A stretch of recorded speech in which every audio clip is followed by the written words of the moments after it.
journal vous est offert par le FPI, Fonds des promotions de l'industrie, votre partenaire privilégié pour la réussite de vos projets.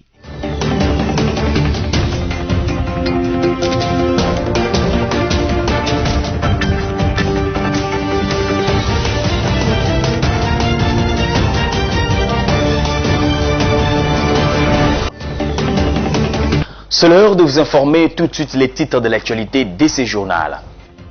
Les corps de victimes de l'accident du marché Matadi-Kibala ont été inhumés ce vendredi au cimetière Mingadi après une cérémonie de hommage et recueillement au stade Vélodrome à Kintambo. Autour de chefs des institutions, l'Union sacrée affûte ses armes pour l'élection de gouverneurs et vice-gouverneurs, ce à la suite de la publication du calendrier électoral réaménagé par la centrale électorale. Les célèbres journalistes et commentateurs sportifs Fouassa Tombissa est décédé ce vendredi 11 février à la clinique Astrid où il était hospitalisé depuis un certain temps. Après les titres, place au développement, mesdames et messieurs, bienvenue. C'est ce vendredi que les obsèques des victimes du drame du marché Matadi-Kibala, électrocuté par un câble de haute tension de la SNEL, s'est tenu au stade Vélodrome de la commune de Kintambo. Les membres de la famille endeuillée et quinois étaient sur place pour rendre les derniers hommages aux victimes du drame. Sophia Zaorati et Générose Sengu étaient sur place. Tel qu'annoncé, la cérémonie d'hommage et des recueillements à l'occasion des obsèques de 25 personnes mortes électrocutées des suites du sectionnement des câbles d'une ligne de haute tension au marché des Matadi-Kibala a eu lieu ce vendredi 11 février 2022 au stade Vélodrome de Kintambo. Une foule nombreuse a été présente dans ces stades où les cercueils des victimes surmontés de leurs photos ont été placés. Du nombre des personnalités politiques présentes à ces obsèques, prises en charge par les gouvernements congolais, le gouverneur de Kinshasa, Gentini Gobila, a prononcé une oraison funèbre.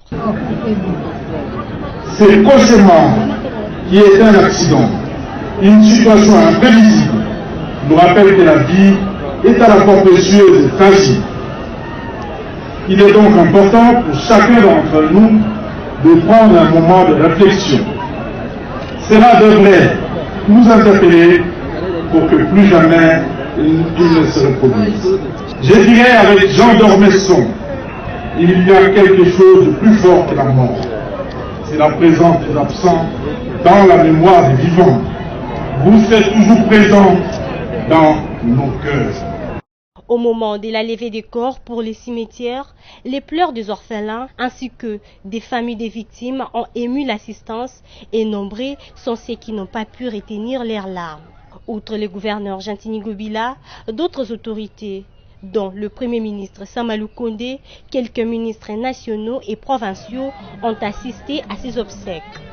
Rappelons que c'est le 2 février, dans la matinée, que la tragédie qui a emporté ces victimes est survenue. Que leurs âmes reposent en paix. À l'Union sacrée de la nation, l'heure est à la préparation de l'élection de gouverneurs et vice-gouverneurs dans les provinces à problème. Jeudi 10 février, la plateforme chère au président de la République Félix-Antoine Tshisekedi s'est réunie pour peaufiner sa stratégie et des reconquêtes du pouvoir. Les détails dans cet élément. Les élections des gouverneurs des provinces se profilent à l'horizon après la publication du calendrier actualisé par la CENI. À l'Union sacrée de la nation, on canalise les énergies pour ne pas y aller en ordre dispersé. Ainsi se retrouve autour du professeur Modeste Bahati Lukwebo, président du Sénat, le président de l'Assemblée nationale, Christophe Mbosoko Diampanga, le Premier ministre Jean-Michel Samalou Kondé et le secrétaire général de l'UDPS, Augustin Kabouya Chilumba. Tous les chefs des regroupements et personnalités politiques membres de l'Union sacrée de la nation y prennent part activement pour la gestion démocratique des ambitions. Il faut évaluer les chances des candidats de la plateforme pour bien préparer cette compétition électorale à venir. Selon un député qui prend part à ces rencontres, les débats se déroulent en toute démocratie. Plusieurs délégués seront aussi envoyés sur terrain dans les provinces concernées par ce scrutin pour procéder au sondage en vue de permettre aux acteurs majeurs de l'Union sacrée de la nation de se faire une idée exacte sur les chances des candidats à présenter à cette compétition électorale. 14 provinces sont concernées par cette opération. Il s'agit des Bazuélé, Olomami, Kasaï central, Kasaï oriental, Congo central, Lomami, Maindombe, Maniema, Mongala Tanganyika, Chopo, Sankuru, Kinshasa et Kwango. En ce qui concerne l'Ituri, l'élection du gouverneur ne sera organisée qu'après l'état de siège décrété dans cette province. Les dangers des mauvais précédents politiques dépassent les cadres des différents régimes que la République démocratique du Congo a connus ou qu'elle connaîtra, vu que ces précédents politiques minent les perspectives de bonne gestion du pays, de la paix et de la cohésion nationale. Les Congolais doivent y faire très attention. Votre rédaction fait réfléchir les Congolais dans son éditorial. Suivez. Les observateurs avertis de la politique congolaise ne cessent d'attirer l'attention des uns et des autres sur les mauvais précédents politiques. Ces actes, propos et attitudes anticonstitutionnels et illégaux manifestés sur la scène institutionnelle par des prédécesseurs et auxquels les nouveaux animateurs des institutions se réfèrent au point d'en faire une jurisprudence.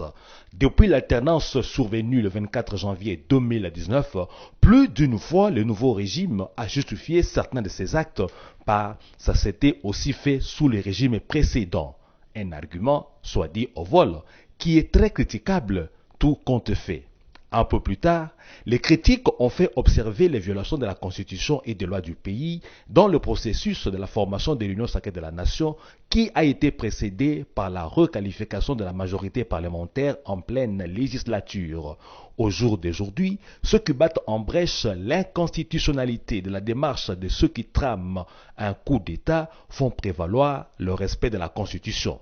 Cet argument aura-t-il du poids lorsqu'on sait que ceux qui l'utilisent aujourd'hui ont hier violé la Constitution pour atteindre leurs objectifs politiciens? La lutte contre l'exploitation du peuple, la corruption et les malversations financières réalisées dans le contexte de la quête de l'instauration d'un état de droit a été saluée au début. Mais au fil du temps, les procédures sélectives qui rappellent l'époque de l'existence des intouchables ont été décriées par les critiques. Celles-ci ne comprennent pas la façon dont, par exemple, l'IGF n'est pas mise à contribution pour tirer au clair le dossier RAM malgré la grogne populaire à ces sujets. Les attitudes cavalières, les canailles, le triomphalisme, la tendance à se procurer une sainteté politique par les habiletés communicationnelles et les réparties, le népotisme, le tribalisme, etc., sont autant de pratiques qui compromettent la paix politique et sociale en RDC et qui sont autant de mauvais précédents politiques à absolument rayer des fresques politiques du pays d'Étienne Tshisekedi. Dans un autre sujet, les coups de gueule de Jules Alinguet, inspecteur général des finances, contre l'inaction des autorités compétentes face aux différents rapports établissant corruption, détournement et mégestion dont les chefs de certains responsables des entreprises publiques. On l'écoute.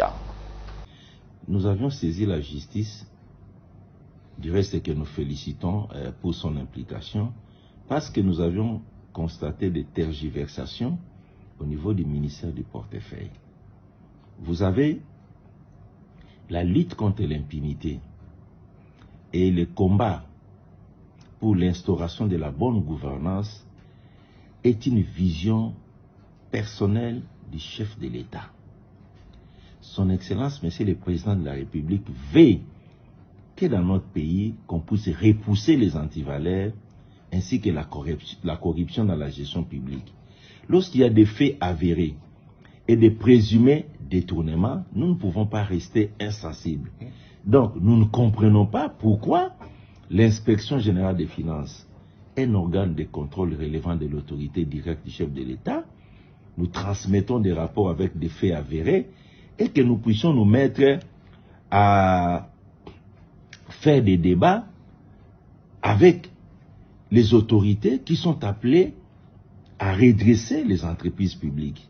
Donc nous pensons pour nous qu'il n'y a pas suffisamment de volonté pour accompagner le chef de l'État dans sa vision de lutte contre l'impunité. Voilà pourquoi nous avions usé de nos prérogatives comme officier de police judiciaire pour saisir les ministères publics, qui est le parquet général, pour que le parquet général s'en occupe. Et nous félicitons le procureur général près la cour d'appel de Kinshasa-Gombe, qui s'est saisi du dossier, qui a examiné les fonds et qui a donné raison à l'inspection générale des finances en procédant aux arrestations des personnes concernées. Non mais vous devez comprendre une chose. Pourquoi les contrôles des finances publiques dans ce pays avaient été anesthésiés? Il ne sert à rien de faire des contrôles, de constater des actes de mégestion et que les autorités restent inertes face à de telles situations. La conséquence, c'est que le contrôleur va se décourager. Parce que le contrôle, c'est quoi en définitive? Sans que les services de contrôle et les contrôlés, nous établissons les faits. Mais s'il n'y a pas de sanctions, les contrôlés vont dire finalement non, nous sommes encore dans les systèmes, donc nous n'aurons plus peur de contrôle. Il faut qu'il y ait des sanctions positives et des sanctions négatives. C'est ce que son Excellence, Monsieur le Président de la République, veut.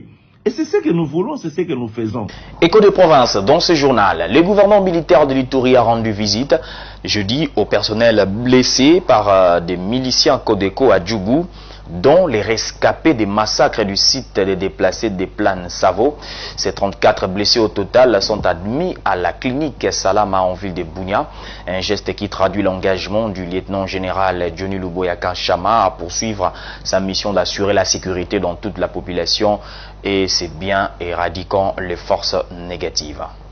Le gouverneur militaire de l'Ituri, au chevet des civils blessés par les miliciens Codeco en territoire de Djougou, est transféré à Bunia pour les soins. Ils sont 34 dont 17 enfants, rescapés d'attaques notamment de Mungwalu et d'ici de déplacés de Plaine Savo à Boulé, a dit le médecin de la terre de la clinique Salama où ils sont pris en charge. Nous avons reçu au total 34 malades qui viennent de différentes contrées. Et tous ces 34 cas sont des cas très graves. Parmi ces malades-là, il y en a d'autres, 24 qui sont venus de Boulé. Le lieutenant-général Luboyaka Chama Johnny, très émis, condamne la barbarie de la milice Codeco contre la population innocente. Je parle encore à tous ceux-là qui ne veulent pas de la paix, même ces gens qui sont en dehors de la province, qui ne font que manipuler chaque jour pour qu'il y ait autant de morts. S'ils peuvent encore écouter, nous allons faire notre travail. Nous allons continuer à faire notre travail. Mais s'ils peuvent écouter ces manipulateurs-là, ils doivent cesser. Parce que ce qu'ils sont en train de faire, surtout aux enfants, c'est inacceptable. Les victimes et le chef coutumier des communautés victimes des atrocités à Djougou disent être réconfortés de cette visite de l'autorité provinciale. La première impression d'abord, c'est de remercier son Excellence Monsieur le Gouverneur qui a manifesté son amour vis-à-vis de sa population. Et cette visite qu'il vient de faire a rassuré qu'il est avec nous, il est parmi nous et il travaille pour nous. Nous demandons à ces bourreaux-là de comprendre que trop c'est trop. Maintenant, nous devons nous battre pour qu'il y ait la paix. Donc, nous devons doubler des efforts pour que la paix revienne en Ituri. Les victimes ont le soutien du gouvernement provincial, a rassuré le gouverneur militaire. Le programme de désarmement, démobilisation, relèvement communautaire et stabilisation initié par les commandants suprêmes des forces armées, Félix-Antoine Tshisekedi, reste la seule solution pour la paix durable en Ituri, d'où les groupes armés ont intérêt à s'approprier. Le coordonnateur AI de ces programmes en Ituri, Jean-Marc Mazio, l'a dit jeudi devant la presse au cours d'une séance d'information sur la feuille de route de ces programmes qui sera exécuté en Ituri. Suivez. Tous les groupes armés existants en Ituri doivent s'approprier les programmes de désarmement, démobilisation, relèvement communautaire et stabilisation pour le retour définitif de la paix dans cette partie du pays. Message lancé ce jeudi par le coordonnateur intérimaire de ce programme, Jean-Marc Mazio, dans une journée de sensibilisation sur la feuille de route du PDDRCS déjà élaborée en Ituri. C'était en présence des membres du cadre de concertation à l'appui à ce programme. Pendant cette période-là, sous la coordination de son Excellence Monsieur le Gouverneur des provinces, nous avons quand même réalisé pas mal d'actions, entre autres sur le plan programmatique, mais aussi des contacts importants. À l'issue de toutes ces démarches, nous avons maintenant des livrables que nous pouvons partager avec le public, entre autres la feuille de route. Comme nous avons déjà la feuille de route qui détermine les actions qui seront menées pour l'année 2022, il fallait quand même, dans le cas de redevabilité, présenter ces documents. Et c'est un peu d'échanger avec toutes les parties. Pour rappel, le PDDRCS, initié par le chef de l'État Félix Antoine Tshisekedi Tshilombo, est une réponse à la stabilisation de la partie est de la RDC. En Ituri, une province sous état de siège. Ce programme donne une brèche aux groupes armés traqués par les FARDC sous le commandement du gouverneur de province, le lieutenant général Luboya Nkashama Johnny, de déposer les armes. Il faut le dire, ce genre de sensibilisation va se poursuivre sur toute l'étendue de la province en vue de créer des conditions favorables pour la réussite de ce programme. Toujours en Ituri, la tolérance zéro en matière de la violation des règles d'engagement et de comportement dans les rangs de l'armée sous le commandement du lieutenant général Johnny Luboya. 7 éléments de la garde républicaine impliqués dans la mutilation du corps de l'ennemi sur le théâtre des opérations à Djougou ont été appréhendés jeudi et mis à la disposition de la justice pour répondre de leurs actes.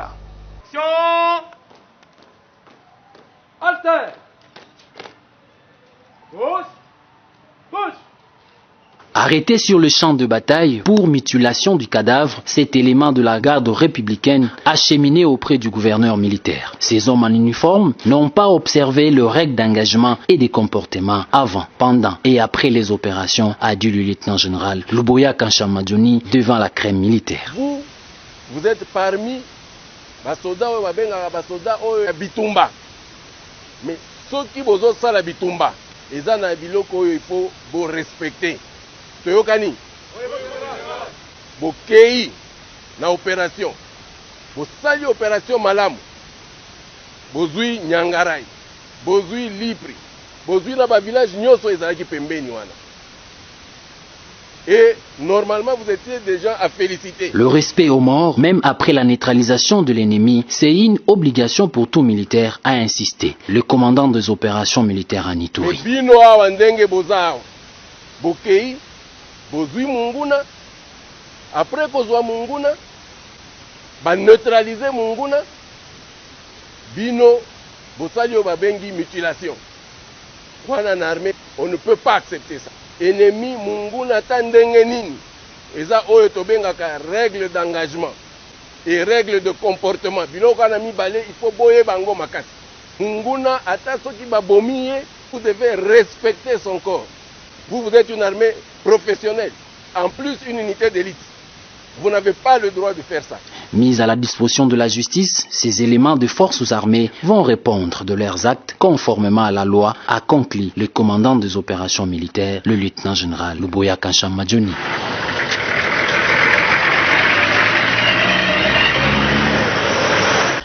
Page noire dans ce journal, les célèbres journalistes et commentateurs sportifs Fouassa Tombisa est décédé ce vendredi 11 février à la clinique Astrid où était hospitalisé depuis un certain temps, formant les duos parfaits avec François Kabulo Mwana Kabulo lorsqu'un joueur loupe à une occasion franche de marquer les récits de son parcours dans cet élément.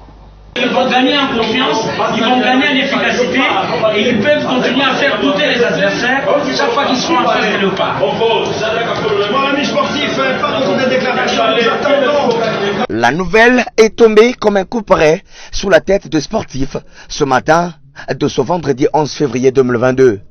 Faustin Fouassa Tombisa a tiré sa révérence à la clinique Astrid à Kinshasa où il était hospitalisé depuis quelques jours.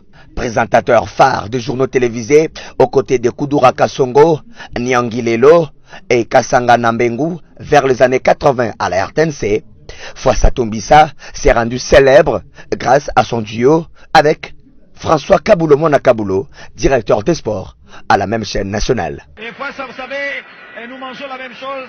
Ils mangent les foufous, nous mangeons les foufous, ils mangent les pondous, les beignets, les bananes et même les karankanji. Ces échanges avec Kabulo pendant les retransmissions des matchs a toujours troublé ceux qui ne les connaissaient pas, tellement qu'il est trop cité dans les commentaires par Kabulo. D'autres ont même pensé qu'il faisait partie des athlètes de l'équipe nationale. À chaque époque correspond une manière, une perception, une façon d'être. Et donc, même si je jette un regard critique sur ce qui s'est fait aujourd'hui, je dois me garder, évidemment, de croire qu'après nous, c'est le déluge. Outre la presse, Fouassa est connu par sa capacité à évoquer la culture générale tout au long des rencontres. Lui, qui à sa mort était encore directeur responsable de l'Institut national de l'audiovisuel, INA en sigle, où il était enseignant, mais également à l'Institut facultaire de sciences de l'information et des communications, IFASIC en sigle. En attendant les programmes de ses obsèques, Fouassa Toumbissa va manquer terriblement aux sportifs congolais au mois de mars prochain lors du match RDC-Maroc, comptant pour le match aller du tour des barrages de la Coupe du Monde Qatar 2022. Ah oui, Fouassa, c'est les buts. Ben, le suivre le match, c'est aussi à la fois suivre le match, c'est à la fois voyager. Oui. Suivre le match, c'est à la fois se cultiver. Suivre le match, c'est à la fois ajouter des informations qui, à travers le match, donne à quelqu'un la possibilité de visionner à distance beaucoup d'autres choses, mais le match devient un prétexte. Que son âme repose en paix. Ne nous quittez pas, la revue de presse, c'est dans un instant.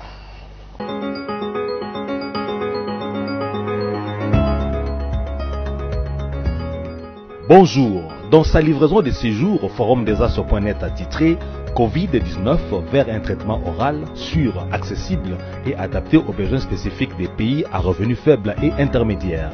L'essai clinique Anticov, renseigne ce site, a commencé à recruter des participants afin d'évaluer une nouvelle association thérapeutique fluoxétine plus budesonide destinée à prévenir l'évolution des formes légères à modérées de Covid-19 vers une forme sévère. L'étude Anticov, qui est actuellement menée dans 13 pays africains et qui s'étendra bientôt à d'autres pays d'Asie du Sud et d'Amérique latine, vise à identifier des traitements contre le Covid-19 qui soient adaptés à une utilisation dans un contexte de ressources limitées et qui peuvent prévenir la progression de la maladie vers une forme sévère, tout en limitant potentiellement sa transmission.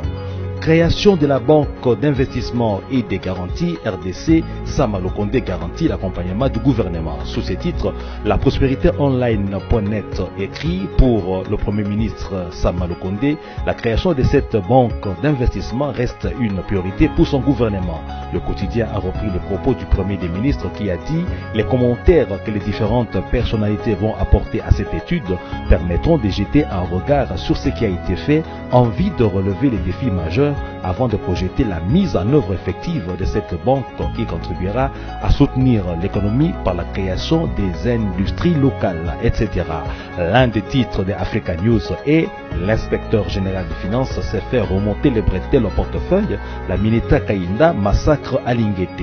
Après avoir abordé la guerre des communications entre l'inspecteur général des finances Jules Alinguete et la ministre d'État en charge du portefeuille Adèle Kainda au sujet du rapport au terme de la mission du contrôle de l'IGF à la Régie des eaux, SCPT, Kobil SA, Sonaïdrog SA, ces médias rapportent les propos d'un tutos, César Lumumba, qui a tweeté « Monsieur l'inspecteur, votre impuissance face au dossier RAM dépasse les bornes. Qui protégez-vous ? Qui vous a donné l'ordre de ne pas faire des investigations pour ces 10 dossiers ?» Et d'un autre tutos, Achilleman, qui a promis à Alinguete « Vous-même, un jour, vous serez traduit en justice pour avoir protégé la mafia RAM. » Cette info d'Africa News met un terme à cette revue de presse. Merci pour votre fidélité à la télé du groupe BSC.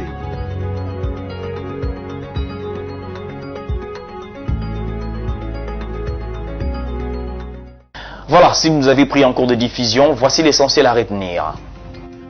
Les corps de victimes de l'accident du marché Matadi Kibala ont été inhumés ce vendredi au cimetière Mingadi après une cérémonie de hommage et recueillement au stade Vélodrome à Kintambo. Autour des chefs des institutions, l'Union sacrée affûte ses armes pour l'élection de gouverneurs et vice-gouverneurs, ce à la suite de la publication du calendrier électoral réaménagé par la centrale électorale. Les célèbres journalistes et commentateurs sportifs Fouassa Toumbissa est décédé ce vendredi 11 février à la clinique Astrid où il était hospitalisé depuis un certain temps. Ce journal est terminé, merci de l'avoir suivi. L'actualité reste en continu sur votre chaîne. Vivez heureux.